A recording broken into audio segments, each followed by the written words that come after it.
With us today, we have Justine Gadgic, coach of Bannockburn, everyone knows that, and she's also the coach of Raiders. Morning or afternoon, I should say. Just, how are you? I'm good, thanks. How are you? Good. Good. Thanks for being with us for a start. We know you have to sort of rush off and do your things, do your magic, as we say. Justine, you played last weekend, 61-37. What a great win. Yeah, it was a good win for us. I guess we were firing after previously getting beaten by Thompson the week before. So. And how disappointing was that for you, Justine? It was pretty disappointing. Yeah. I don't think we played our best netball. We had a lot of errors. We didn't really play together, which was a little bit of a shock for us. Usually we do play for each other. Do you think it was a final situation? Do you think maybe finals, I don't know, a couple of the girls maybe, I don't know. Do you think that played a part? A lot of our girls have had finals experience before. Yeah. Shannon has never played in a final before.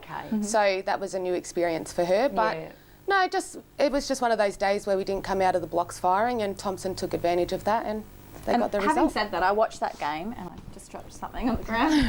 I'm not sure what that was, but I did watch that game, and now I've lost what I was going to say. You said Shannon. We were talking about Shannon. We were talking about Shannon. No, I did watch the game, and we did say that obviously Thompson beat you on the day, and they played really, really well. But having said that, you clawed back to within 4 goals. I think the 4 goals, wasn't it, or six in the end? 6 in the end. Which is still, you weren't playing your game. No.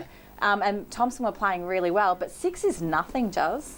Yeah, 6 is an achievable turnaround come today's game, I guess. We only need to focus on a few things, and it's only 3 turnovers in a game to have a 6-goal difference. So I really do think we were lucky, though, for it to only be 6. They definitely played. They played us all over the court. They were stronger all over the court 2 weeks ago. So 6 goals wasn't too bad of an effort. But like I said, we were nowhere near our top. So coming up against them this week, or today, I should say, this afternoon. What are you? You still last week? I was still last week. I was still last week. What have you worked on? Like, what's some of the things, I guess, that you've talked about and focused on coming up? Obviously, having that loss against them to get you girls ready to fight. I guess something different. They're not going to fight like you, Bruce. But not fight. No, you're right. Compete. I guess something different that I did before our game last week against North Geelong was I spoke to the girls individually before the game, and I set them individual targets, and I gave them reasons why they were starting on or why they were starting off. And I just spoke to them about playing for each other. And I guess today's game, we not only play for each other, we play for our other members of our club who've unfortunately slipped out last week. Without those girls, we wouldn't be where we are. They contribute during training and they're there on the sidelines. So we play as one club regardless of what grade we play in. So we just need to play with heart. We've got nothing to lose. We finished 3rd on the ladder. We've been beaten 3 times, both times by the top 2 sides. So I guess we go in as the underdogs, but that doesn't mean that it's unachievable. Yeah. Your team is quite capable of taking out this year. We've got no doubt about that. It's a matter of who you match up on whom, and it's also a matter of how you play on the day, Juz. So in taking that in perspective, if you get over the line today, and then you got Werribee again in the finals, 3-4 years in a row, like whatever. They're very good. They're fantastic. Like, so looking at today's game, and if you win by like today, would there be any changes to your team, or would you just stay with that? I'm really only focused on today's game at this stage. I mean, all year people have asked me about the grand final. Everyone's really rated us quite highly, but we just take it one match at a time. So I'm not really thinking about Werribee at this stage. If I think about it on the spot, I think, no, it would be pretty similar lineup against Werribee to Thompson. Yeah. They're similar teams in a way, aren't they? Absolutely. With the height down both I guess ends something that Thompson and ourselves don't have that Werribee have is that big, tall agile goalkeeper in Amanda Wilson. She's fantastic. Yeah. fantastic. Like, you can't deny that. You really. No. But in saying that, Judge, your defenders, they're superb too. Yeah, and you cannot say that they're not good. Like, seriously. No, they're not I good, think but they're not tall. But they're to her standard. If you've got that agility on the court as well as that leap and as well as that defence that your team has, those defenders. But I have confidence in my shooters as well. So, like Amanda Wilson is amazing. I give her that. But our goal shooters are both amazing as well. And they play well as a unit. Yeah, they had a crack together last week in goal attack and goal shooter, which was a nice little change up for us. 2 talls on, down in the one end. So, no, they enjoyed themselves. And have you got a good assistant coach helping you on the bench? Because I know it's really hard when you're playing and...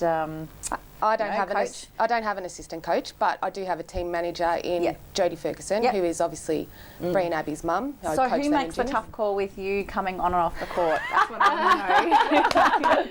I make my own. Judge is like, I'm off, I'm out of here. No, she listens to our show and decides whether she starts herself or not, I heard.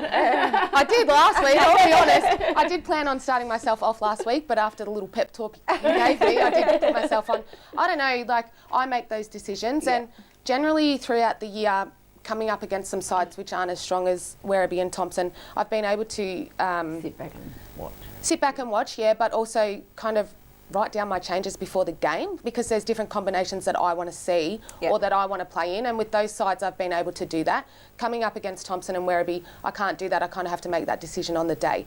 But going in against North Geelong, their little wing attack, Lucy Bishop, she's great, I'll give her that, but I knew she was playing a final earlier in the day, so I knew she'd be tired. It was a hot day. So I'd already discussed with Michelle Baker, we'll go quarter for quarter, wear her down, because once you shut down a wing attack, you've got no drive onto the circle and they can't goal. So I ended up staying in the last quarter, not coming off, and Michelle jumped into goal defence. But yeah, I make those decisions, but Jodie is definitely there to support me. Yeah. Now, today you've also got your B grade in the final, who had a really tough match. I was there last week. They went into double overtime and they went down by a goal. But, you know, they absolutely played like guns against Werribee. So they're coming up and they're playing... Belmont. Belmont, yes, Belmont, who are also I like Belmont, so that's fine. They're a bit of an underdog, but they've come through and playing really well. How do you go with you focusing on your B grade and then obviously having to go across to your A today? I have done that all year, so not warming up is kind of tradition for me. Yep. Playing last week and actually warming up, I was knackered 5 minutes into the game. I'm not used to doing it, so... and it's not like your girls need you to help them warm up, is it, Jazz? Because they're quite capable of doing that themselves. Oh, they can be a bit lazy, I have to be honest. Yeah. We could definitely improve in our warm-up. So you noticed that last week when you could warm up with them? We notice every week that we could possibly improve on those things because it takes us a little while to work into the game. So maybe we need to do some half court before we step on against Thompson this week, because the first 5 minutes of our games, like even against North, goal for goal, we don't start to push out until about the 7-minute mark. So I think that intensity needs to lift. And I think you're right there, Jazz. I think once you reach that game, once it's your time to play, when you go on to start that warm-up, bang, switch on straight away. Get rid of the social life. There's no social life anymore. This is netball. This is the game we talk about. This we concentrate on this, switch off everything else. And once you get that mindset in there, I think you take that to the court. Definitely. So I think that's very important for you guys. But a very big weekend for you. 13s. Yes. B grade and A grade. And I'm on the bench for all of them. The 13s, so you're there from early hours in the morning. She's probably just as small as the 13s, so she's probably going to get on there. Always from early hours in the morning. Hopefully you can settle the nerves throughout the day. I think so. And, you know, get all 3 of your teams up for the grand final. I would definitely like to see that. That would be a great reward for the girls with their hard work. So. Well, Jazz, listen, good luck. Good luck in everything. Good luck for the rest of the final series. We hope to see you there. And good luck with all your teams and all of Bannockburn. And I hope you do well today. And next week, if you get through, I hope you get through. So thank you. We'll let you rush off now, Jazz. Get back to what you got to do and what you do best. And we'll see everyone after the break.